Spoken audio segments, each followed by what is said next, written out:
Donc nous voici dans le chapitre numéro 1 de la constitution de la matière. Et au niveau de la matière, on va faire un petit rappel de ce que c'est que la matière. Et le premier chapitre que l'on va voir, ce sera l'identification des corps purs. D'abord des corps purs dans un mélange liquide et l'identification des corps purs dans un mélange solide. Alors d'abord un petit résumé sur la matière. La matière, elle est constituée de particules chimiques. Lorsque vous avez des particules qui sont toutes identiques, on appelle ça un corps pur. Lorsque vous avez des particules qui vont être composées de particules différentes, on appelle ça un mélange. On sait que la matière peut se trouver sous trois états différents, en apportant de la chaleur ou en retirant de la chaleur. En fait, on peut avoir des changements d'état. On aura trois états, liquide, solide et gazeux, et on peut avoir des changements d'état entre ces différents états. Donc on peut avoir la solidification, la fusion, la condensation, l'évaporation. Ensuite, donc, ce changement d'état, en fait, il est dû à la position des particules les unes par rapport aux autres.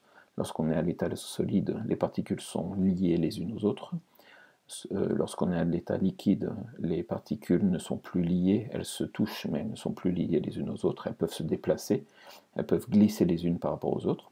Et à l'état vapeur, ou à l'état gazeux, pardon, vous avez les particules qui vont être très éloignées les unes des autres. Alors ici on a un exemple pour l'eau pure. En fait vous avez deux températures de changement d'état. 0 degré qui correspond à la fusion, à la solidification de l'eau pure, ou alors 100 degrés pour la vaporisation ou la liquéfaction de l'eau pure. Chaque corps pur va avoir ses propres températures de changement d'état, et c'est pour ça qu'on va utiliser cette partie justement pour identifier différents corps purs. Alors, l'activité numéro 1, on va préparer un mélange qui va être de l'alcool modifié. Dans l'alcool modifié, vous allez avoir de l'éthanol qui correspond à de l'alcool pur, de l'eau, du camphre et de la tartrazine. En fait, ce qui va nous intéresser, en fait, c'est ces deux premiers éléments. L'éthanol, on a pour information que l'éthanol a une température d'ébullition qui correspond à 78,5 degrés. L'eau pure a son évaporation qui se passe à 100 degrés. Donc on va travailler sur ces deux produits-là pour l'instant. Et on va réaliser ce qu'on appelle une distillation fractionnée. Alors la distillation fractionnée, donc ici vous avez une image avec les différents éléments. On va placer notre mélange liquide dans un ballon rond ici que l'on va chauffer, ici grâce à un bec benzène. En chauffant, la température va augmenter et certains corps purs vont commencer à s'évaporer. Le premier corps pur qui va s'évaporer, si on a de l'alcool pur, c'est à 78,5 degrés et vous allez avoir l'alcool qui va s'évaporer, qui va passer dans la colonne à distiller. On va pouvoir mesurer les températures des vapeurs qui sont produites grâce à ce thermomètre. Les vapeurs vont passer ensuite dans ce qu'on appelle le réfrigérant. Les vapeurs restent au centre du réfrigérant, mais tout autour, en fait, on va avoir de l'eau froide qui va permettre de refroidir les vapeurs. La vapeur se condense pour reformer ici un liquide qui va correspondre à un corps pur. Ce liquide s'appelle le distillat. Donc après la distillation, on va obtenir le distillat, c'est-à-dire les corps purs obtenus à partir du mélange. Si tout l'alcool s'est évaporé, on va récupérer donc l'alcool pur dans cette Erlenmeyer, dans la partie numéro 5. Mais si on continue de chauffer, en fait, le deuxième liquide qui va s'évaporer, c'est l'eau pure à 100 degrés.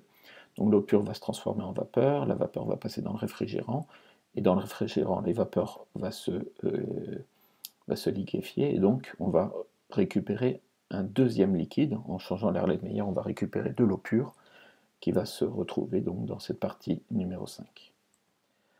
Si ici on mesure les différentes températures du liquide, on verra qu'il y a une augmentation de chaleur, c'est normal, on a chauffé le mélange, mais qu'on va observer un premier plateau aux alentours de 79 degrés. Ce plateau correspond à un changement d'état. En fait, c'est l'éthanol qui va se transformer, qui était liquide, qui va se transformer en liquide, en vapeur, pardon. Donc ici, vous avez la vaporisation de l'éthanol, et la chaleur va apporter l'énergie suffisante pour cette transformation. Une fois que tout l'éthanol s'est évaporé, vous allez avoir le système qui va encore augmenter de température puisqu'on continue de chauffer, Et lorsqu'on arrive à 100 degrés, eh bien c'est l'eau liquide qui va se transformer en eau vapeur, d'où le plateau ici. Le plateau correspond à l'apport d'énergie par la chaleur qui va permettre le changement d'état de l'eau liquide en eau vapeur. Donc ici, en repérant les différents plateaux, la température de changement d'état, on va pouvoir connaître donc le liquide qui est en train de s'évaporer, le corps pur qui est en train de s'évaporer.